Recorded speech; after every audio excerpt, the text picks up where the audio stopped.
parte importante es el crecimiento de la demanda interna, porque acá muchas veces nos hablan de que la cuestión de la macro, que no va a la micro, y si ustedes ven lo que son los indicadores relacionados al consumo, que es el indicador de venta o las importaciones de bienes de consumo, tenemos que este año ha sido muy diferente al del año pasado, a pensar que el crecimiento del PIB es similar a la economía paraguaya. Y cuando hablamos de importaciones de bienes de consumo, ahí tenemos un acumulado al mes de noviembre del 2017 ya, alrededor del 19%. Ese es un número muy fuerte, muy robusto. Es cierto que existieron algunas hipótesis que estuve leyendo de algunos colegas a quienes respeto mucho, pero diciendo en el análisis que ellos tenían. Hablaban de que mucho de este movimiento comercial que se está viendo acá en el Paraguay se debe al influjo de turistas argentinos. Básicamente eso significaría que todo el crecimiento o la demanda que estamos viendo no tendría impacto en los patrones de vida de los paraguayos. Pero sin embargo hicimos acá en el Banco Central del Paraguay una evaluación de cuán importante podrían ser este flujo de turistas argentinos en términos del tamaño de nuestra economía. Y ustedes pueden ver del lado izquierdo de la pantalla, la compra extranjera con tarjeta de crédito representa apenas el 1,4% del consumo que tenemos en nuestro país. Digamos que no todo el mundo viene y compra con tarjeta de crédito, sino que básicamente 3 veces más compran con dinero en efectivo. De todas maneras, representa la totalidad de compra de extranjeros en tarjeta de crédito más en efectivo apenas el 5,6% del consumo total que tenemos en un año en la economía paraguaya. Hicimos otro ejercicio, vimos la cantidad de turistas argentinos que vinieron del 2007 y ustedes pueden ver las barras verdes y realmente ha habido un aumento. Paraguay es relativamente barato con relación a lo que es la Argentina. Ahora, haciendo el supuesto de que $600 por turista gastan, hicimos cuánto podrían estar gastando los turistas argentinos que vinieron del 2017. Y nos da un número similar, 3,5% de todo el consumo que vamos a tener en el 2017 está impulsado por la compra de los turistas argentinos. Entonces, acá hay algo que tenemos que resaltar. El PIB está fuerte, el consumo está mucho más fuerte y el consumo está mucho más fuerte por la recuperación de las ventas impulsadas por los propios paraguayos. Es decir, se nota una recuperación de la capacidad de poder adquisitivo de la población paraguaya. Estos son los números que nos muestran acá en el Banco Central. Fíjense en algunas ventas que nada tienen que ver con la demanda de los argentinos. Equipamiento del hogar, heladeras, porque podrían llevar televisores, pero no la parte de heladera, vehículos, porque los argentinos no vienen a llevar vehículos de acá, materiales de construcción tampoco lo hacen, ni tampoco la venta de supermercados. En todos los casos se tiene una clara recuperación en el año 2017 de todos estos indicadores, lo cual muestra de que el consumo en la economía paraguaya se está recuperando y se está recuperando fuertemente y mucho más de lo que ha sido anteriormente en nuestro país. Una parte importante también ha sido la parte de inversiones. Hablamos de PIB, hablamos de consumo, ahora hablamos de inversiones. Nuevamente, este va a ser probablemente el quinto año en el cual el Ministerio de Obras Públicas y Comunicaciones va a superar su récord de ejecución en términos de inversión de capital. Se tiene acumulado a noviembre un 18% más acumulado con relación a lo que ha sido el año pasado, que había sido un año récord, por encima del antepasado y así sucesivamente desde el año 2013. Todos los años se han tenido récords de ejecución. En cuanto a importación de bienes de capital, luego de la caída del precio de los commodities, gran parte de las maquinarias agrícolas habían tenido una contracción. Sin embargo, este año ya tenemos un incremento de alrededor del 16% con relación a las exportaciones de bienes de capital. Interesante ver de que el crecimiento viene por sectores no tradicionales. Uno ve y es la parte de servicios, la parte de manufactura, lo que explican, y no solamente el sector privado, primario y la generación de electricidad como anteriormente. Paraguay, como dije anteriormente, una vez más va a ubicarse entre los países de mayor crecimiento de América del Sur. Una cuestión que me gustaría resaltar es esta cuestión del mediano plazo, porque muchos hemos protestado con respecto a que Paraguay necesita crecer más. Si uno mira los números y realmente veníamos creciendo a un nivel de casi 5% hasta 2013 y a partir de ahí hay una desaceleración al 4% de crecimiento. Entonces uno podría tener una visión absolutamente negativa de eso y decir que mal nos va. Pero como dice acá, lo importante es parar y comparar. No podemos nosotros simplemente hacer una evaluación mirándonos a nosotros mismos. Es bueno competirse con uno mismo, pero hay que mirar con lo que pasa en la región y en esta parte. Vamos a parar un poco y vamos a comparar con lo que pasa con el resto de la región acá en América Latina.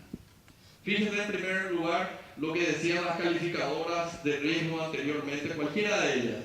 Mencionaban dos cuestiones que les preocupaba. ¿Qué pasaría con la economía paraguaya si es que existiera, por ejemplo, una caída en el precio de los commodities o una desaceleración en los socios comerciales como Brasil y Argentina? Y lastimosamente ocurrió eso. Lo que era una posibilidad se convirtió en una realidad. Y tuvimos una caída que en el caso de la soja fue alrededor del 40% y en el caso de Brasil y Argentina, ustedes ven ahí el gráfico, la peor recesión histórica de ambos vecinos. Entonces, lo que tenían las calificadoras se convirtió en realidad. Y ellos querían saber cuán resiliente podría ser la economía paraguaya en ese caso. Porque ellos eran conscientes, también nosotros, de que los factores externos inciden en el crecimiento. Esto es un modelo que básicamente ve cómo los factores externos inciden en el crecimiento de América Latina y de Paraguay. Y hay una cuestión ya que resalta Paraguay. Si uno ve el gráfico de la derecha, tenemos de que la línea azul está por encima de la línea roja. ¿Qué quiere decir? Tuvimos un desempeño mejor a lo que la teoría nos decía. Y empecemos a ver por qué. En primer lugar, pare y compare. Tuvimos una desaceleración, sí, muy cierto, pero fue la menor desaceleración del crecimiento económico en toda la región. Este fue un choque que le afectó a toda la región, pero al que menos afectó fue a la economía paraguaya. Es la economía que menos se ha desacelerado con respecto a lo que venía creciendo entre el 2003 y el 2011, que es básicamente durante la época del auge de las materias primas. Paraguay pudo mantener casi intacta su capacidad de crecimiento económico. Entonces hay que parar y comparar con el resto de la región. Para y compare también, porque es muy fácil crecer cuando todo el mundo crece, es muy fácil que nos vaya bien cuando a todo el mundo le va bien. Inclusive, si uno ve lo que es entre el 2003 y 2007, América Latina crecía más que la economía paraguaya. América Latina crecía más que la economía paraguaya y eso significaba crecer al 90% de lo que crecía el resto de la región. Fíjense lo que pasa entre 2014 y 2017. La economía paraguaya llega a crecer 10 veces más de lo que está creciendo la economía de la región. Ahí hay que parar, ahí hay que comparar. Ahí hay que ver realmente y empezar a apreciar de que en el medio de la tormenta Paraguay ha sido capaz de encender nuevos motores de crecimiento y terminar creciendo 10 veces más que el resto de la región. Una cuestión importante, Paraguay era básicamente un perrito faldero de lo que era la economía brasileña. Fíjense lo que eran los movimientos del PIB del Brasil y del Paraguay hasta recientemente. Había muy poco diferencial entre lo que ocurría en Brasil y lo que ocurría en Paraguay. Y fíjense en la parte sombreada que es la parte reciente. De nuevo, Brasil entra en su peor recesión histórica y Paraguay sigue creciendo. Y algo muy importante. A pesar del auge de las materias primas, Paraguay no ha sido capaz de tener un proceso de convergencia con respecto al PIB per cápita en América Latina.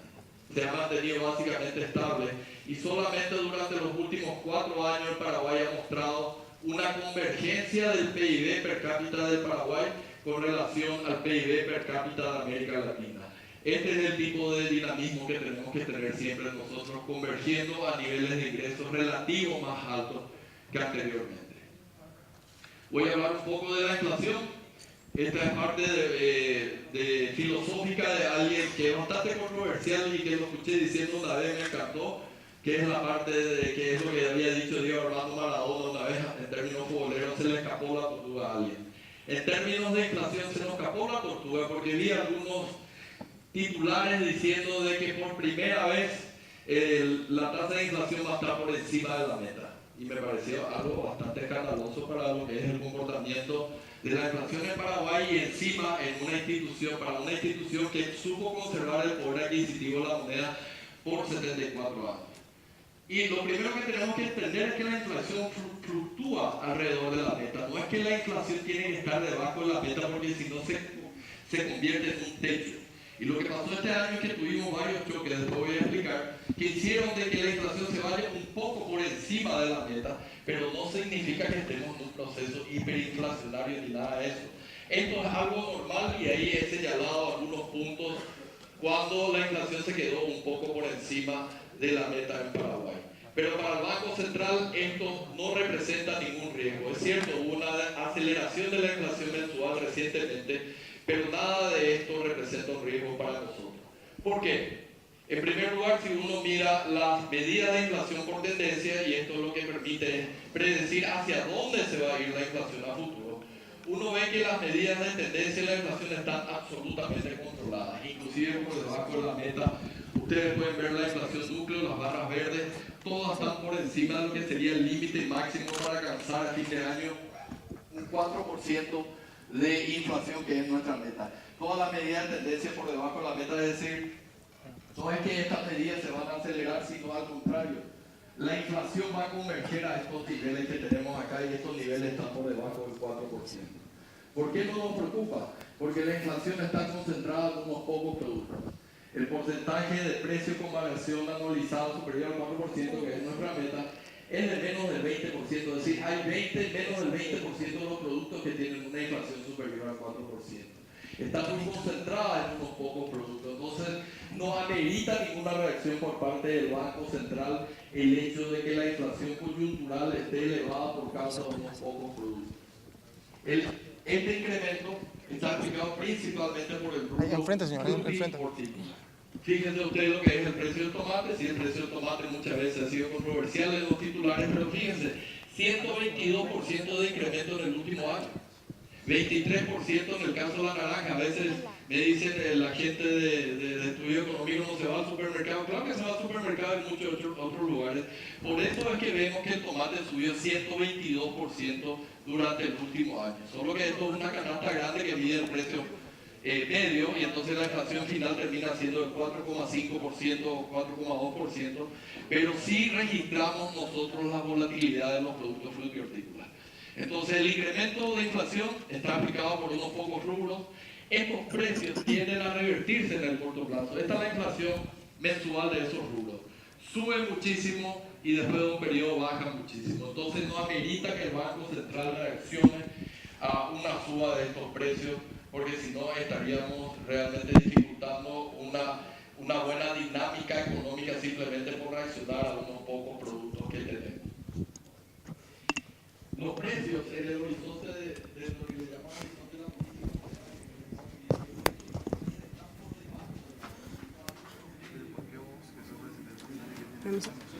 En la otra, ya no hay espacio en la vez.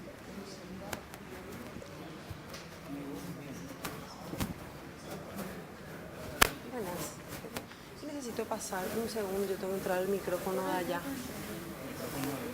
El parlante está de y nosotros somos una transmisión especial que estamos haciendo en el canal.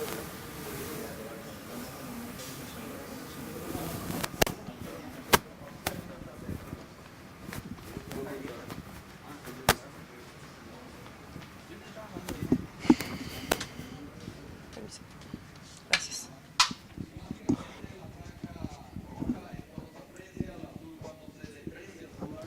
Y la verde cuando se aprecia nuevamente. En el caso paraguayo repetimos básicamente lo que pasa afuera. Acá básicamente la volatilidad del tipo de cambio está aplicado por lo que ocurre con el dólar a nivel mundial y no por factores domésticos que podemos tener. Y si tenemos mucha volatilidad, tenemos casi 8.000, por primera vez, 8.000 millones de reservas como para atenuar cualquier tipo de volatilidad que tenemos nosotros. 8.000 millones que representa casi el 27%, 28% de todo nuestro PIB en reservas internacionales. Esa es la mejor garantía para controlar, digamos, de que el tipo de cambio no se descarrile, pero claro, pudimos acumular eso por muchos factores, entre ellos por lo que ha sido la política fiscal durante todo este tiempo. Sistema financiero, que es la última parte para terminar, le llamo una luz al final del túnel. ¿Por qué? Si uno se pone a pensar y vemos que hubieron tres importantes choques que afectaron al sistema financiero: la caída del precio de los commodities, que le afecta al principal cliente que tienen los bancos, sector agro, la ley de tarjeta que afecta a otra parte importante para el sector financiero y finalmente la ley de rehabilitación financiera, que fue un intento de condonación de las deudas, pero que finalmente incentivó a que mucha gente lo pague. Si uno mira qué parte de la cartera fue afectada por estos tres choques que ocurrieron, y es básicamente más de un cuarto de la cartera total de los bancos que fue afectado por estos choques. En otras ocasiones esto hubiese sido un desastre, en otras ocasiones tendríamos nuevamente una crisis bancaria, porque afectar más de un cuarto de la cartera de los bancos es un monto significativo, pero el sector financiero está sano. El sector financiero ha tenido una desaceleración en términos de otorgamiento del crédito, pero se está recuperando ahora y ya está creciendo moneda nacional casi el 7%, y en el caso de moneda extranjera inclusive se contrajeron los créditos en moneda extranjera, pero ahora ya estamos en terreno positivo y las expectativas son muy buenas para el año que viene. Uno puede ver que la expectativa para los créditos es una encuesta que hacemos con el sistema financiero. Esto se está recuperando, entonces para el 2018 probablemente va a ser un mucho mejor año para todo el sistema financiero y también para el crecimiento, porque para tener crecimiento necesitamos del crédito.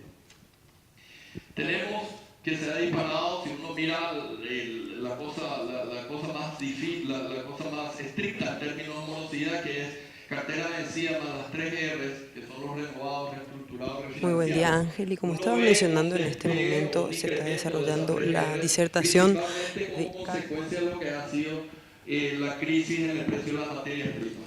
Pero a partir del mes de junio aproximadamente del 2016 eso se empieza a estabilizar y eso empieza a caer nuevamente. Es decir, tenemos también con mejores condiciones en términos de lo que sería una cartera morosa total del sistema financiero recientemente, y esto va a permitir otorgar nuevamente créditos. Como dije anteriormente, el alto nivel de capitalización que tiene el sistema, con el cual los niveles de capital se ubican muy por encima de lo que nos dice Basilea, fue lo que permitió absorber estos 3 choques que tuvo el sistema financiero sin ningún tipo de trauma, sin ningún tipo de crisis como había ocurrido en los años 90, y eso es algo digno de destacar, porque no todos los países del mundo afectar un cuarto de la cartera va a terminar tan suavemente como ha terminado acá en el Paraguay.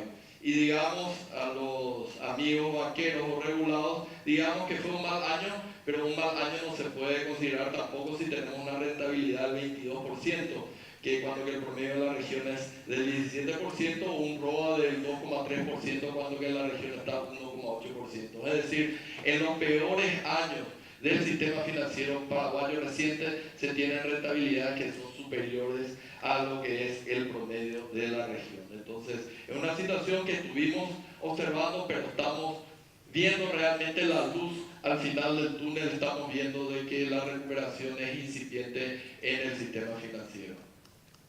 Las perspectivas. Tenemos acá la estimación para el crecimiento del 2017, un crecimiento del 4,3% y una inflación del 4,2%. De nuevo, uno de los pocos países en donde el crecimiento va a ser mayor a la tasa de inflación. El 4,3% les tengo que decir que probablemente sea conservador. Acuérdense que al mes de octubre tenemos un crecimiento acumulado del 4,5%, tenemos preliminares números para el mes de noviembre que ratifican que la economía que Paraguay está creciendo alrededor del 4,5%, pero somos conservadores y ponemos que el crecimiento del PIB va a estar por encima de aquella proyección inicial que teníamos del 4,2%. Eso es seguro, vamos a terminar mejor de lo que estábamos estimando anteriormente. Y la inflación, como les dije anteriormente, convergiendo hacia donde debe ser, convergiendo hacia el 4%, entonces no se escapó ninguna tortuga, la tenemos bien atrapada a la misma. Para el año que viene, un crecimiento mayor al que están estimando algunos colegas economistas. 4,5% de crecimiento para el año 2018, también relativamente conservador, pero voy a explicar después por qué. Tenemos una inflación en la meta alrededor del 4%. El crecimiento del PIB del 4,5%, voy a hablar solamente de un tema que es el tema del sector agrícola. Mucha gente reconoce que este ha sido un año récord con una producción de alrededor de 10.600.000 toneladas, entonces va a ser difícil repetir el año que viene.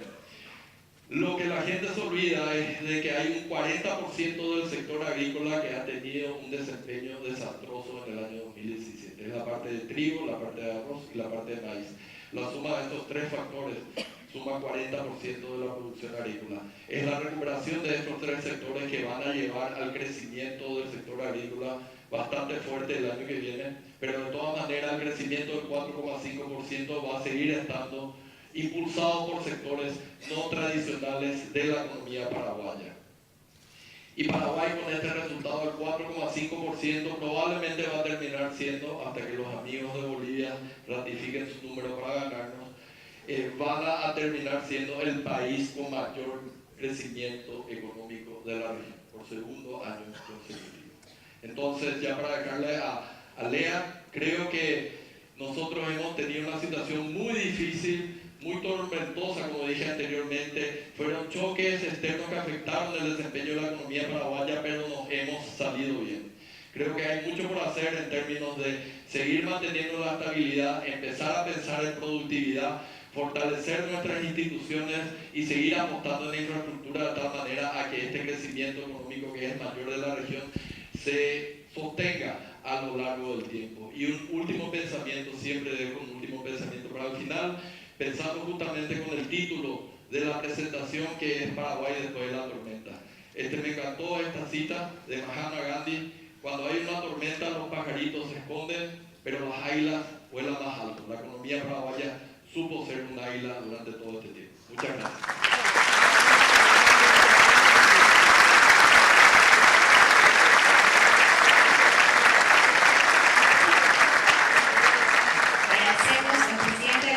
De Paraguay por la interesante presentación. Seguidamente escucharemos la disertación de la ministra de Hacienda, Lea Jiménez. Su presentación se denomina Cierre Fiscal 2017 y Perspectivas 2018. Adelante, por favor. Muchas gracias, Carlos, por recibirnos acá en tu casa. Nos sentimos siempre en casa en el Banco Central del Paraguay. Y muchas gracias, señor presidente, por acompañarnos. Es un honor realmente contar con su presencia aquí hoy. Muchas gracias a todos los presentes. Yo voy a hablar un poco, Carlos dio realmente una presentación excelente. Yo voy a hablar un poco del lado fiscal y de lo que ha sido la política fiscal en los últimos 4 años durante este periodo de gobierno en particular. Nosotros, el título de la presentación es realmente consolidando el desarrollo con políticas responsables. Y esto que voy a presentar no habla solamente al respecto de la política que ha llevado adelante un Ministerio de Hacienda en particular, sino realmente estamos hablando de un Estado que con mucha responsabilidad hoy está enfrentando a todos los desafíos que tiene este país, está tratando de responder de manera responsable y transparente y cada vez más eficiente a todos estos requerimientos que tiene este país pujante que es Paraguay. Nosotros hablamos de que movimos la aguja del crecimiento económico y que conseguimos de que le llegue a la gente, pero mantuvimos al mismo tiempo lo que ha sido el orden de las finanzas públicas. Específicamente, acá estamos mirando un gráfico muy interesante que nos habla respecto de un periodo bastante difícil de ralentización económica que se vivió en el 2014-2016. El precio de los commodities, estamos hablando de sojas, alimentos, metales, petróleo, sufrieron una caída bastante grande, aproximadamente de un 40%, que terminó impactando fuertemente a toda la región y se tradujo en una ralentización económica que en algunos de los países de la región fue acentuada por situaciones políticas difíciles. Pero en el caso de Paraguay, ¿qué pasó? No solamente nosotros pudimos mantener un crecimiento económico robusto, sino que también logramos separarnos un poco de aquella volatilidad tan alta que siempre nos caracterizó.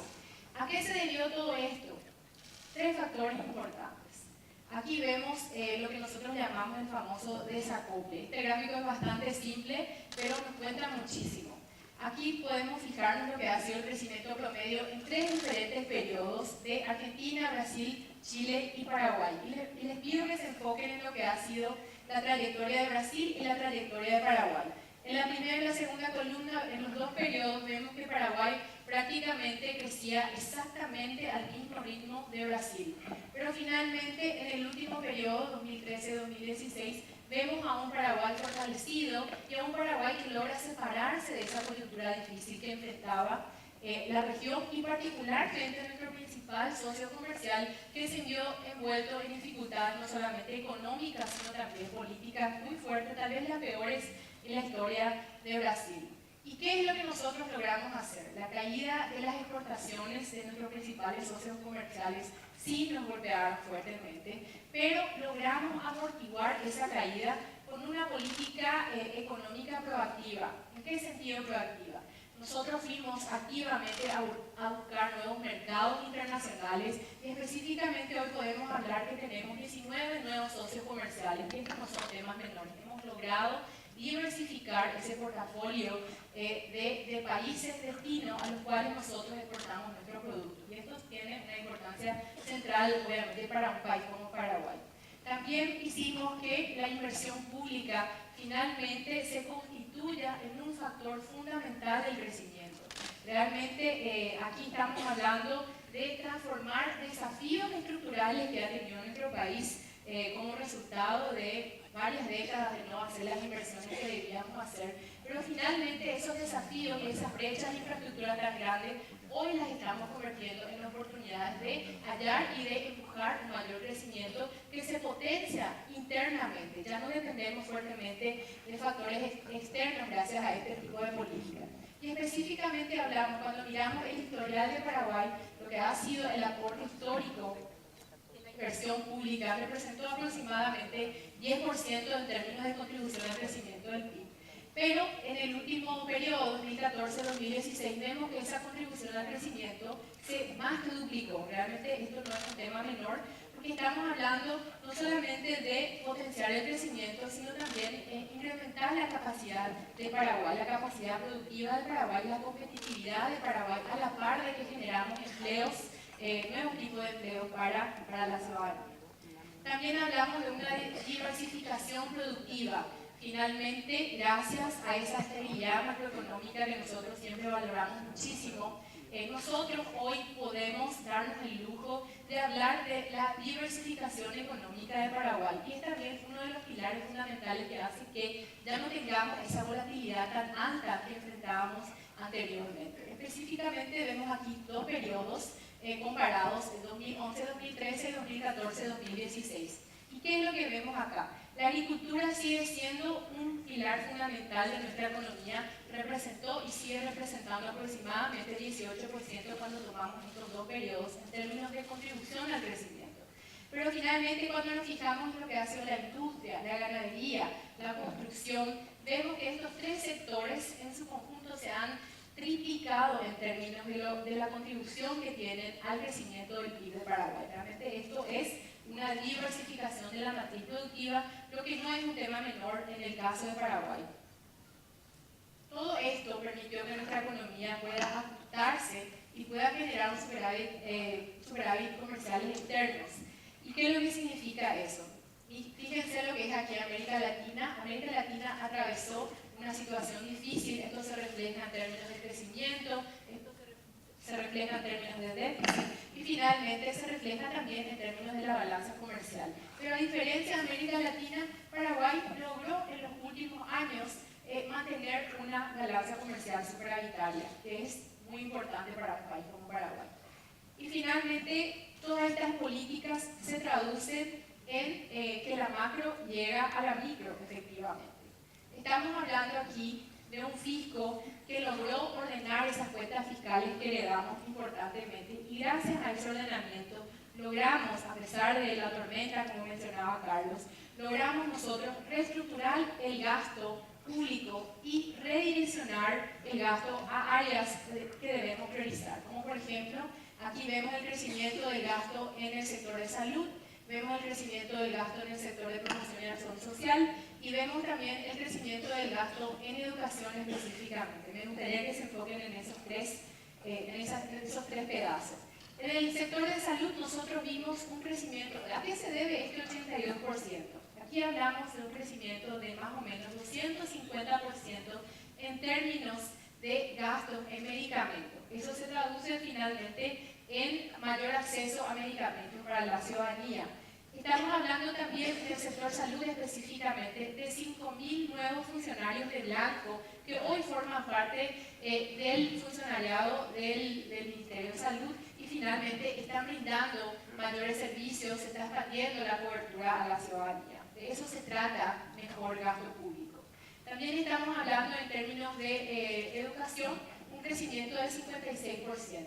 Mucho de esto estuvo explicado por reivindicaciones importantes que se dieron al sector de los docentes, pero también gran parte de esto, y de manera que no tiene precedente verdaderamente, estamos hablando de un crecimiento importante, aproximadamente el 30% de este incremento, se debe a una apuesta fuerte en lo que es la inversión en infraestructura pública de la educación.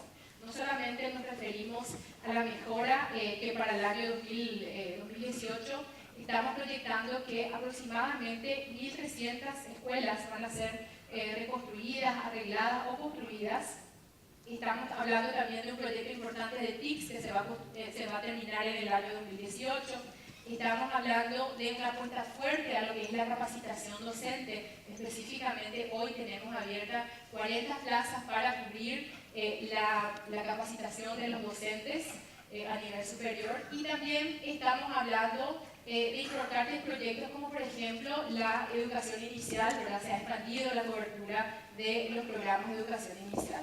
Todas estas son apuestas demasiado importantes que debemos continuar. Y finalmente también estamos viendo un crecimiento importante en lo que es la promoción y acción social. Y aquí es donde entramos en esos sectores de alta vulnerabilidad. ¿Qué es lo que vemos nosotros en términos de seguridad social?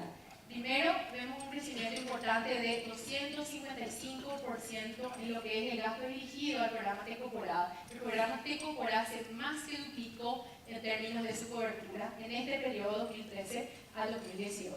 Y finalmente, el programa Adultos Mayores, también un programa de suma importancia que brinda seguridad social a adultos mayores en situación de pobreza.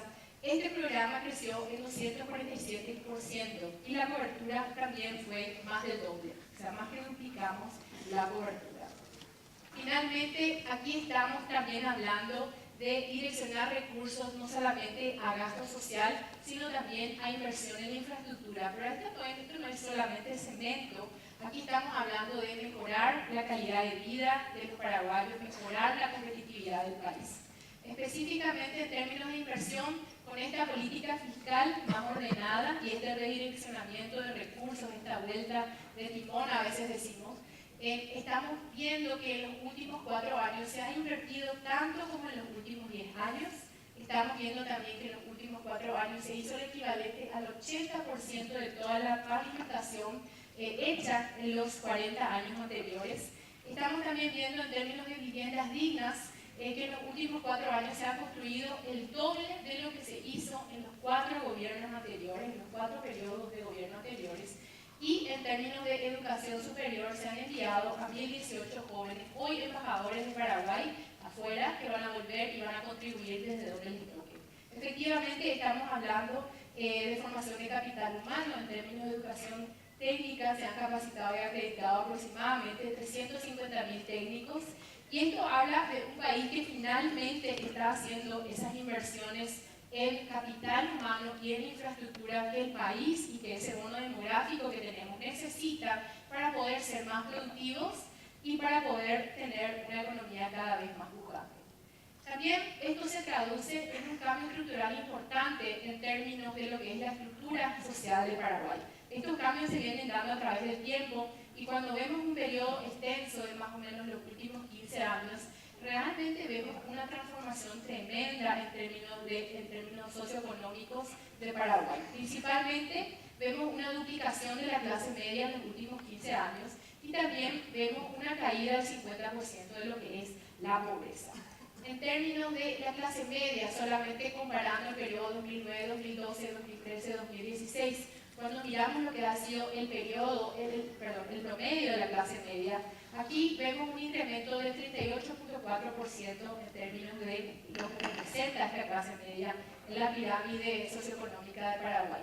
Y finalmente, en términos de pobreza extrema, vemos una caída de 47.1% cuando comparamos el promedio del periodo 2009-2012 con el promedio del periodo 2013-2016. Entonces, efectivamente, estamos hablando de un país que no solamente mantiene una estabilidad macro, sino que también se está transformando desde el punto de vista socioeconómico. Y aquí tenemos que tomar una pausa y decir, ¿estamos contentos con estos resultados? Yo creo que estamos parcialmente contentos, pero realmente existe todavía muchísimo espacio para seguir avanzando y seguir mejorando y seguir disminuyendo las brechas importantes todavía en infraestructura y seguir mejorando la calidad de vida de las personas. Pero todo esto que se ha llevado adelante en los últimos 4 años se llevó adelante en el marco de responsabilidad fiscal y de cuentas públicas mucho más ordenadas.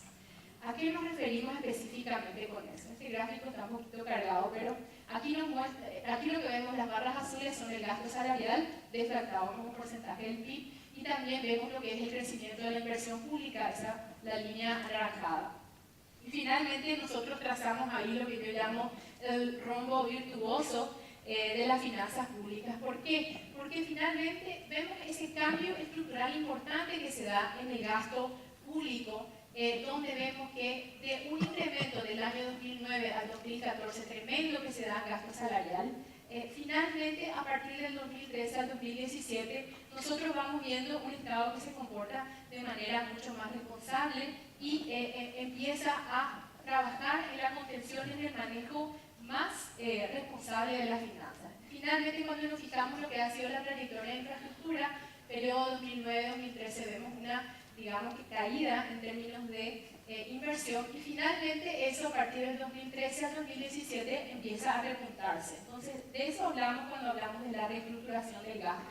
Pero, ¿qué es lo que pasa en el periodo 2011-2012? No solamente empezamos a ver lo que es la ralentización económica a nivel regional, esa caída del 40% del precio de los commodities, que nos guste o no nos guste, nos termina siempre impactando fuertemente. Pero a la par de eso, desde el punto de vista fiscal, el gobierno entrante se encuentra con una dificultad muy grande porque se había dado en el periodo 2011-2012 un golpe muy fuerte a las finanzas públicas, un incremento que representó 40% de incremento en términos salariales y eso representa aproximadamente 850 millones de dólares en términos de gasto rígido que se incrementan. ¿Qué significa eso? Más allá del gasto rígido, esto lo que significa es que el espacio fiscal que termina teniendo el Estado para maniobrar o para llevar adelante políticas públicas que tengan un impacto finalmente en toda la ciudadanía, realmente nos queda un espacio muy pequeño. Y es ahí que el Estado empieza a repensar el modelo y empieza a diseñar políticas que potencien el crecimiento de una manera mucho más creativa. Finalmente, en el año 2014 se aprueba la ley de APP, la ley de llave en mano, que hablan al respecto de potenciar la inversión en infraestructura de la mano del sector privado. También se abre la puerta a lo que es la ley de acceso a la información pública. Eso es verdaderamente una decisión política importante, pero también que responde a una demanda ciudadana respecto de un manejo más transparente de las finanzas públicas. Esto es resultado de una demanda social y también de una necesidad por parte del fisco de llevar adelante las cuentas públicas de manera mucho más transparente y mucho más ordenada. Y finalmente vamos a ver el impacto que esto va teniendo a través del tiempo. También vemos que en el año 2015 se aprueba la ley de responsabilidad fiscal. Justamente esta ley nace en respuesta a este periodo 2011-2012, donde quedó un poquito desvirtuado ese manejo de las finanzas públicas relativamente responsable que estábamos llevando. Entonces la ley de responsabilidad fiscal viene a ponernos una suerte de corset que nos permite efectivamente administrar los recursos públicos de manera mucho más eficiente y mucho más ordenados. Finalmente todo estos esfuerzos, grandes esfuerzos, esta gran apuesta al ordenamiento fiscal hace que nosotros podamos tener hoy un crecimiento, un gasto social mucho mayor y también una inversión en infraestructura que efectivamente no tiene precedente en la historia de nuestro país. Aquí estamos rápidamente mirando lo que ha sido, las barras azules nos muestran el ahorro fiscal a través de los años que se fue generando gracias a ese ordenamiento y ese ajuste fiscal que se dio en los últimos 4 años y también vemos lo que ha sido el resultado fiscal bastante contenido y bastante responsable también. Efectivamente aquí comparamos lo que ha sido el punto de partida más o menos el año 2013 donde todos los los países, Argentina, Brasil, Uruguay y Paraguay, se encontraban más o menos partiendo del mismo lugar, pero finalmente vemos a un Paraguay que logra una estabilidad en términos de su resultado fiscal, un indicador importante para las finanzas públicas a través de los años, mientras que vemos a Brasil, Uruguay y Argentina, cuyas cuentas fiscales se van descomponiendo como resultado de esa coyuntura difícil que se da a nivel regional. Finalmente siempre se habla también del endeudamiento. El endeudamiento se llevó adelante de manera responsable, de manera transparente, y efectivamente todos los recursos que se han llevado, el ahorro externo que se ha captado desde Paraguay fue direccionado para llevar adelante obras de infraestructura pública que son clave para el crecimiento de nuestro país. No podemos darnos el lujo de no invertir, entonces cuando lo hacemos debemos hacerlo de manera responsable. Acá vemos un crecimiento de la deuda pública, pero finalmente ese crecimiento, cuando lo comparamos al promedio regional, está debajo del promedio regional y es efectivamente uno de los crecimientos más bajos en toda la región. También vemos lo que es la situación de la deuda PIB en Paraguay a final del año 2017. Paraguay va a continuar siendo el país a nivel regional con el nivel de deuda más bajo de toda la región. Entonces, efectivamente, se está llevando un manejo verdaderamente responsable de lo que es el endeudamiento y la inversión en infraestructura. También nosotros fuimos implementando a través de los años medidas de racionalización del gasto que fueron muy importantes para ir generando ese espacio fiscal que les mostraba en la diapositiva anterior. Específicamente nosotros aquí vemos que la aplicación de lo que fue esta tarjeta de ahorro de combustible nos llevó a un ahorro en solo 2 años, 2015-2016, de aproximadamente 28 millones de dólares. Es decir, esa famosa tarjeta que permite al Estado controlar el uso del combustible se ha traducido en importantes ahorros para el Estado y ha permitido que estos recursos puedan hoy utilizarse en otros sectores de mayor importancia. También vemos aquí lo que ha sido, vemos una trayectoria similar para lo que es pasajes y viáticos. Efectivamente, se ha ahorrado aproximadamente 23 millones de dólares con las medidas de racionalización del gasto. Después tenemos en términos de servicios gastronómicos un ahorro de más o menos 9 millones de guaraníes entre 2014 y 2016. Y finalmente, remuneraciones adicionales, una caída de 3.4 millones gracias a un manejo mucho más transparente de lo que son las finanzas públicas. También hablamos de un proceso de formalización importante que se ha llevado adelante y la expansión de la base tributaria. Este es un trabajo que está siendo liderado por el Ministerio de Hacienda y también por la Subsecretaría de Tributación. Acá vemos algo que es demasiado importante y de lo cual muchas veces no tenemos conocimiento. Efectivamente, el impacto de la ralentización económica a nivel regional se tradujo en menores ingresos desde el punto de vista de la recaudación aduanera. Esto se dio principalmente en el 2015, 2016, entonces es ahí que vemos una contracción de lo que representa la recaudación aduanera, pero al mismo tiempo también vemos que los ingresos provenientes de tributación y específicamente ingresos internos se fueron incrementando. Y esto se debió a diferentes factores. Por un lado, se debió a ese trabajo, digamos, de crecimiento interno potenciado con esos motores internos de crecimiento que efectivamente deben traducirse en mayores ingresos, pero también se debió en una mejora en la eficiencia del trabajo de recaudación, una mejora importante, y también en la ampliación de la base tributaria. Entonces, trabajando en esos sectores importantes, nosotros logramos no solamente amortiguar la caída fuerte, importante caída que se dio en términos de ingresos aduaneros, sino que también logramos hoy llegar a un récord en términos de presión tributaria que está llegando al 13% en este año. Ya llegamos al 13%. Efectivamente, nosotros no nos cansamos de repetir que la ley de responsabilidad fiscal ha sido un avance fundamental para consolidar esa estabilidad macroeconómica y finalmente desarrollar políticas pro crecimiento. La transparencia que nos permitió una mayor participación ciudadana ha sido fundamental también. Como ustedes han visto, esto no es solamente un Estado administrando mejor, es realmente un trabajo en equipo que se lleva adelante con la ciudadanía. Y finalmente, un Estado que debe responder a esa demanda social de mayor transparencia y mayor eficiencia en el gasto público. También estamos conscientes de que todavía queda mucho por hacer en términos de ordenamiento fiscal que se traduzca en mejores servicios para la ciudadanía. Debemos ser cada vez más eficientes y la calidad de ese gasto debe ser cada vez mayor, porque eso es lo que demanda esa clase media pujante, creciente que tiene nuestro país.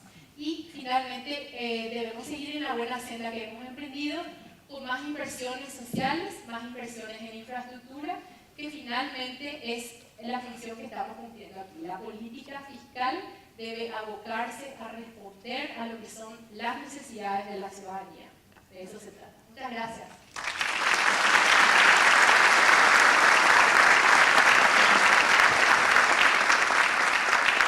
Agradecemos a la ministra de Hacienda, Lea Jiménez, por la presentación.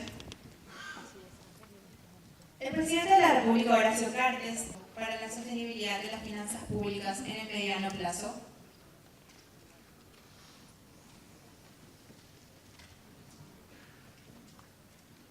Muchas gracias. Muchas gracias por la pregunta.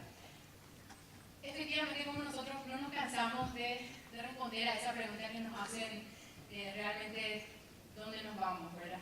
Es una pregunta muy importante que siempre debemos hacernos, pero aquí hay cuestiones que tenemos que considerar. Primero, cuando hablamos del manejo del endeudamiento, no es solamente un número que sube arbitrariamente, sino que efectivamente cada nuevo endeudamiento que nosotros contraemos se lleva adelante con extremada responsabilidad. Y como muestra, vale un botón, a veces se dice. Un ejemplo muy emblemático para nosotros y que en algún momento fue muy doloroso fue justamente la licitación de la obra de la ruta Traschaco. Ustedes saben que esa obra es una obra que ha sido postergada muchos años, es una obra que todos sabemos va a tener un impacto tremendo en la economía de Paraguay, pero también a la hora de llevar adelante esa inversión en infraestructura, nosotros sabemos que debemos hacerlo con el mejor financiamiento posible. Cuando nos llega la oferta, a través de la licitación que se había abierto, la oferta que nos llega fue lastimosamente muy cara desde el punto de vista de que, especialmente cuando consideramos que nosotros tenemos alternativas de financiamiento.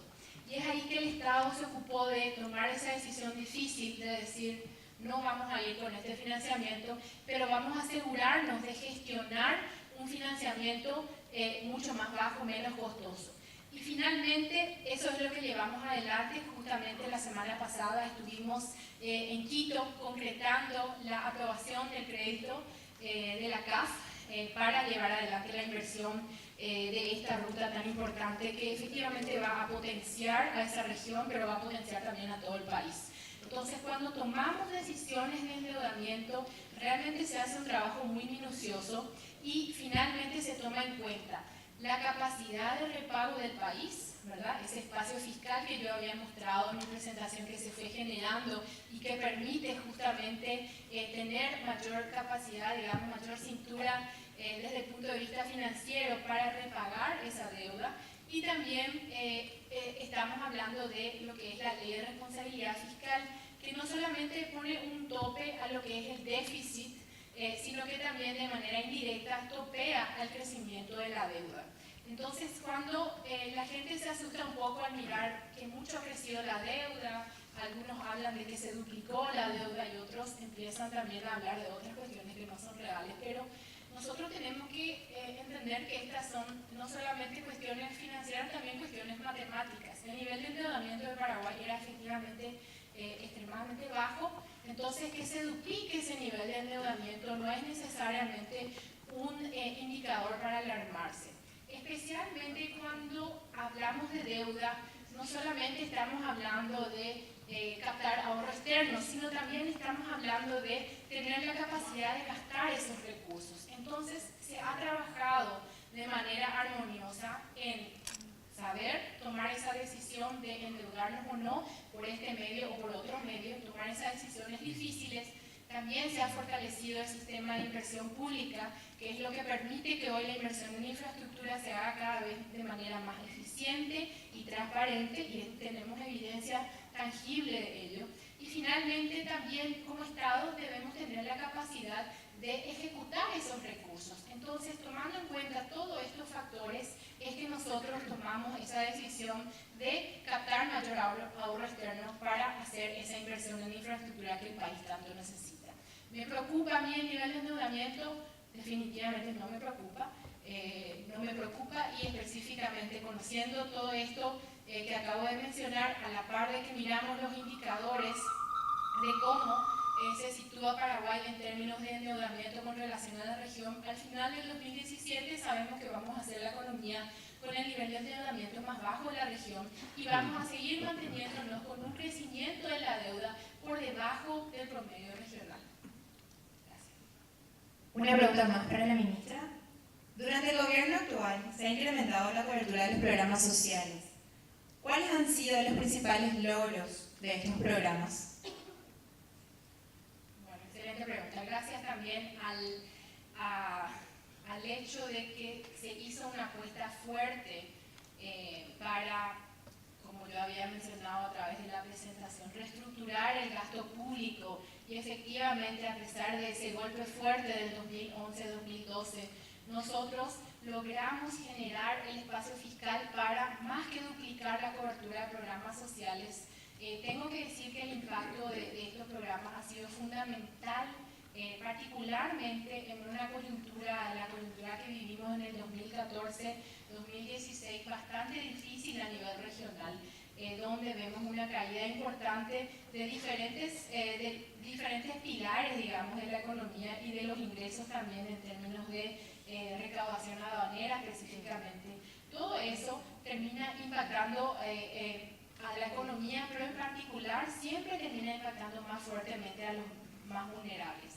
Con toda seguridad puedo decir que si no hubiésemos tenido el nivel de cobertura de programas sociales que tenemos hoy, que no tiene precedentes, no hubiésemos sobrellevado esta situación económica y nos hubiésemos encontrado con niveles de pobreza mucho más altos, que es lo que se vio en otros países de la región que cuentan con sistemas de seguridad social mucho más amplios, mucho más profundos que los nuestros. Efectivamente, Paraguay tiene todavía un camino por recorrer en términos de la cobertura social, de seguridad social y de programas sociales para atender a los más vulnerables.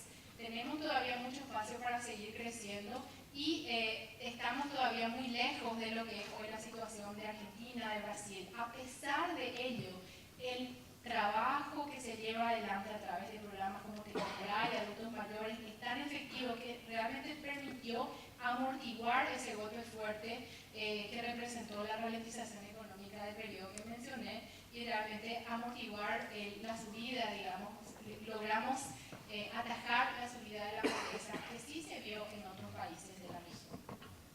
Muchas gracias, ministra. La siguiente pregunta va dirigida al presidente. A su criterio, ¿cuáles podrían ser las principales implicancias para América Latina en general y Paraguay en particular de la recuperación de Estados Unidos y la continuación del proceso de normalización de su política monetaria? Que el motor de la economía mundial se recupere realmente es algo que tiene que ser positivo, no solamente para Paraguay, sino para toda la región, para todo el mundo. Ahora, eso tiene su propia implicancia, es positivo por el lado de que la demanda de los americanos se va a incrementar en la medida que se vaya recuperando, en la medida en que el desempleo sea menor, ya está alrededor del 4% ahora, que es muy bajo. Pero eso va a tener un aspecto negativo, que quiere decir se van a empezar a normalizar las políticas del Banco Central, es decir, no va a necesitar tanto estímulo como anteriormente, y eso va a implicar básicamente una suba a la tasa de interés, por ejemplo, en los Estados Unidos. Ahora bien, los efectos negativos van a depender básicamente en dos cuestiones. En primer lugar, la gradualidad con la que se haga, y en segundo lugar, en términos comunicacionales, qué es lo que se va a hacer. Y gradualmente no me queda duda de que va a ser así, porque realmente siempre se tiene un poco de miedo cuando uno está en estas posiciones de ajustar en demasía y, digamos, truncar la recuperación que se está dando en la economía norteamericana, así que no veo de que haya mucho espacio como para que los incrementos de las tasas de interés sean sustanciales. En términos comunicacionales, esa es la clave. Nosotros tuvimos una experiencia allá por el 2013 cuando Bernanke, de manera imprevista básicamente, anuncia de que a finales de 2013 podrían empezar a restringirse el incremento en el balance de la Reserva Federal, tomó por sorpresa al mercado y eso creó mucha volatilidad financiera. Yo creo que aprendieron con eso. Yellen ha sido muy cautelosa en términos comunicacionales y ha venido anunciando mucho antes lo que iba a hacer. Es decir, en este momento, si es que alguien le toma desprevenido algún movimiento de la Fed, realmente porque vive probablemente en un termo, no va a estar leyendo el diario ni viendo la tele porque ha mejorado sustancialmente la parte comunicacional. Entonces, yo creo que va a ser un evento positivo. Va a tener algunas implicancias que van a depender de la parte comunicacional y sí, me he olvidado un tercer elemento. Va a depender de la fortaleza de las economías respectivas. Una cuestión que tenemos que resaltar es cierto, la Fed estuvo subiendo por 2 veces la tasa de interés y en cambio los bonos del Tesoro paraguayo, gracias a la compresión del spread que tenemos con relación a los bonos norteamericanos, termina pagando menos que antes. ¿Y por qué eso? Porque la fortaleza de la economía explica gran parte de lo que sería la tasa de interés que tiene que pagar un determinado gobierno cuando emite unos bonos. Acá la base se incrementó, pero el diferencial con respecto a nuestra base se comprimió de tal manera que finalmente tenemos una situación en la cual los bonos paraguayos están siendo cotizados, como se dice, por encima de la par, es decir, el spread se ha comprimido y eso sigue beneficiando, las condiciones financieras mundiales siguen beneficiando al Paraguay. Y una pregunta más para el presidente. Respecto a Brasil y Argentina, ¿cuáles podrían ser algunos de los principales factores de riesgo a la baja sobre el crecimiento económico de estos países? Ahí, personalmente yo le veo mucho más fuerte a la Argentina si uno se fija los últimos 3 meses o 4 meses básicamente con crecimiento muy por encima del 4%, es la economía regional que está creciendo más fuerte últimamente. Increíblemente, Argentina es la que más crece, ¿cierto? Tuvo una primera parte del año no muy buena y entonces eso hace que al final termine creciendo alrededor del 3% por debajo de Paraguay. Pero si uno ve su estimador de mensual que tiene de actividad, es la economía que en este momento está creciendo más fuertemente en la región. Entonces, creo que eso, más los niveles de confianza que están elevados, más lo que ha sido la legitimación de la administración allá en términos de qué tipo de política económica hay que implementar, creo que ellos están mucho mejor preparados para el año que viene y no veo mucho riesgo a la baja por la parte de Argentina. Brasil realmente es una incógnita, si uno quiere ser optimista y bueno, lo peor ya pasó, eso es muy cierto, pero hablando de gradualidad, nunca vi una recuperación tan gradual. Hay recuperaciones en B, hay recuperaciones en U, y la verdad que Brasil no sé cuál va a ser finalmente su recuperación, está demorando muchísimo como para recuperarse y con el problema adicional que ellos tienen unas elecciones presidenciales el año que viene, en donde no se sabe realmente quién es el candidato que tiene, entonces hay una cierta incerteza política. Ahí sí vemos algún riesgo con respecto a que venga un candidato que no siga con la política de ajuste que se necesita en Brasil y termine descarrilando esta recuperación incipiente que está teniendo esa economía. Por supuesto, eso va a terminar afectando al Paraguay.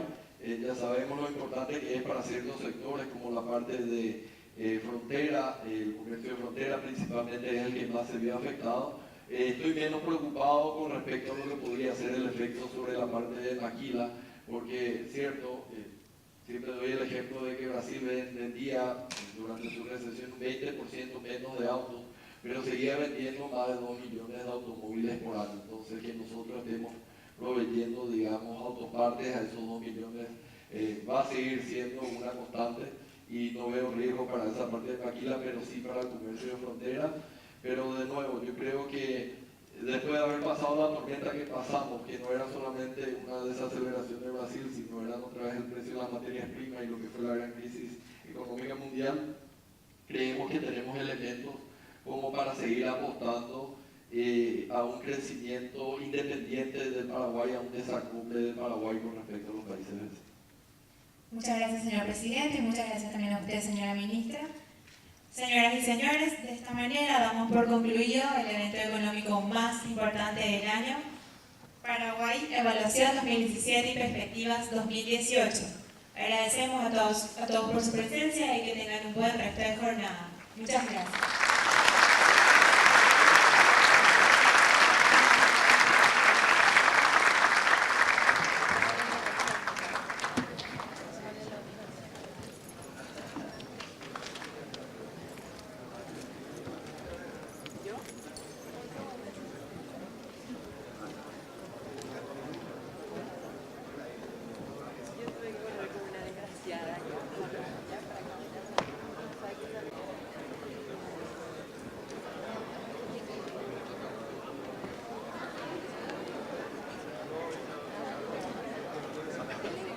Ojalá que entres.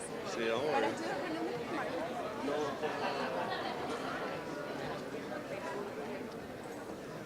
Pero está siendo consistente todo lo que tenemos en el mes de noviembre ya, que es el 11º mes, es una información más nueva que la que se presentó ayer, y se está ratificando el 4,5% de crecimiento en el IMAE. ¿Verdad? Por eso, pero el IMAE es un proxy, no llega a ser el PIB, entonces es un poco menor lo que tenemos del PIB y ahí nos da 4,3% nuestra proyección de crecimiento. ese aumento del 4,3 del 4,2? Están viniendo, mira, en primer lugar vinieron los últimos números de agricultura, ¿verdad? Yo había mencionado los 1.600.000 toneladas de soja que se habían producido este año. Teníamos creo que 1.200.000 y tantos mil. Agricultura pasó finalmente no 10.600.000, sino 10.500.000. Entonces incorporamos ese nuevo número y eso ya teníamos un número 4,3, eso hizo subir a 4,5. Entonces ese es un estabilidad financiera que presentaron también habla de un poquito mejor precio para el año que viene. Eso también ayudaría a que el año que viene tengamos un mejor año. Mientras se mantengan nomás los precios de las materias primas, yo ya estaría contento, porque realmente fue un choque muy importante esta cuestión del 40% de caída, se recuperó en algo el precio de la soja y bueno, ahora creo que es tan estable y ojalá que se recupere un poco. Pero estamos en buenas condiciones con Argentina, recuperándose más fuerte que Brasil y esperemos que eso ayude también al desempeño. La verdad que cuando me presentaron el primer pronóstico de 4,5 le dije, espera un rato, espera, explique. Y realmente es muy meritorio el 4,5 y está muy consistente. Vamos a presentar después más abierto, porque ustedes vieron solamente el sector primario, secundario. En todos los casos hay, digamos, desaceleraciones relativas con respecto a este año. Casi todos los casos. ¿La preocupación y eso pueda tener algún no, impacto en absoluto. No, No, en absoluto. No creo, porque no hay, digamos, nosotros no tenemos el problema que tienen otros países vecinos, que viene un candidato que va a tirar por la borda toda la parte macro, que es lo fundamental. Yo creo que no vemos ninguna preocupación, cualquiera sea el candidato que llegue a la final del mes de abril del año que viene. Pero según el informe del Fondo Monetario Internacional hablaban justamente de las dos anclas que son importantes. Ahí vemos la incidencia también de las decisiones políticas. Por un lado vemos que si bien es importante tener una estabilidad macroeconómica que nos caracteriza, también es importante el respeto y la disciplina y el anclaje a las normas fiscales, ¿verdad? Y eso de repente teniendo en cuenta que se están encarando unas nuevas votaciones, esto también podría afectar finalmente en los resultados macroeconómicos del país. Mira, yo creo, coincido, ¿verdad? Porque esa fue la primera pregunta que me hicieron, la parte de ley de responsabilidad fiscal, coincido totalmente con la posición del Fondo Monetario. Ahora, no creo que sea suficiente como para afectar cuantitativamente ni el déficit fiscal ni tampoco el crecimiento económico, sí cualitativamente, que es la parte más débil que tenemos, que es la parte institucional. Y ahí se va a demorar mucho más la cuestión del grado de inversión que tenemos. Así que esa es la elección que yo veo básicamente. Esa expectativa que había el año que viene ya poder ascender ya es muy difícil, presidente. Mira, yo nunca quiero apostar, aprendí con mi club de fútbol Cerro Porteño, no hay que decir este año vamos a ganar la Copa Libertadores, así que eso de grado de inversión no me van a escuchar de mi boca que va a ser el año que viene ni en 5 años. Estamos trabajando para eso, pero no hay que decir cuándo va a ser. Pero sí, evidentemente se va a demorar con respecto a cualquier fecha que tengamos por este presupuesto. Una consulta aparte de este comentario. ¿El BCP pagó algún plus a los funcionarios como vienen pagando las otras instituciones? Tenía una enorme ganas de pagar.